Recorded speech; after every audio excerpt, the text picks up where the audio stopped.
جو بھی آپ مستحب نماز یا تلاوت یا صدقہ خیرات کوئی بھی نیک عمل کرتے ہیں تو کیا آپ مرحومین کے ساتھ ساتھ اپنے زندہ رشتہ داروں کو بھی ثواب عطیہ کر سکتے ہیں؟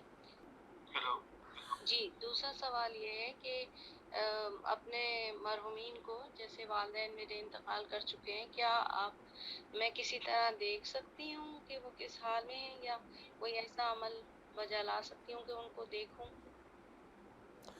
بہت خوب. جہاں تک پہلے سوال کا تعلق ہے، یہ بات ذہن میں رکھیے، آپ کسی بھی اپنے رشتہ دار کی نیت سے مستحب اعمال بجا لا سکتی ہیں. جیسے زیارت ہے، فرض کریں اس کی نیابت میں آپ زیارت کر لیں، اس کی نیابت میں 2 رکعت نماز پڑھ لیں، اس کی نیابت میں قرآن پڑھ لیں. یہ کام ہو سکتا ہے. اس کی نیابت میں یہ کام ہو سکتا ہے. ایصال ثواب نہیں ہوتا، اس کی نیابت میں، اس کی جگہ یہ کام کر سکتے ہیں. جہاں تک والدین کا تعلق ہے، مرحومین اگر ہیں تو ان کے لیے نیابتاً بھی اور ایصال ثواب بھی دونوں کام آپ کر سکتی ہیں.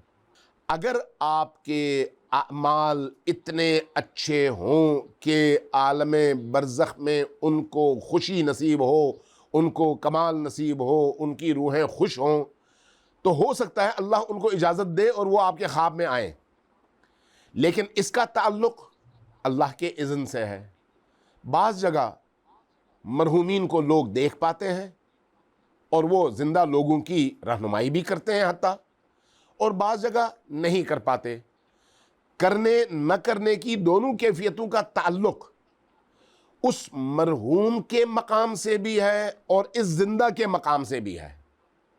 اگر مرحوم واقعی بہت پاکیزہ زندگی کا حامل تھا تو اللہ اس کو اجازت دیتا ہے.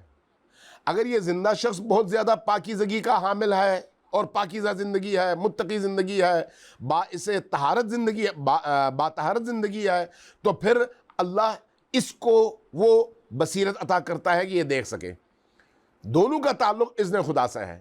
اس لیے آپ نیکیاں بجا لائیں، انجام دیں، ایصال کریں. اگر اللہ نے اجازت دی اور آپ کو توفیق ملی تو انشاءاللہ تعالیٰ دیکھ لیں گے.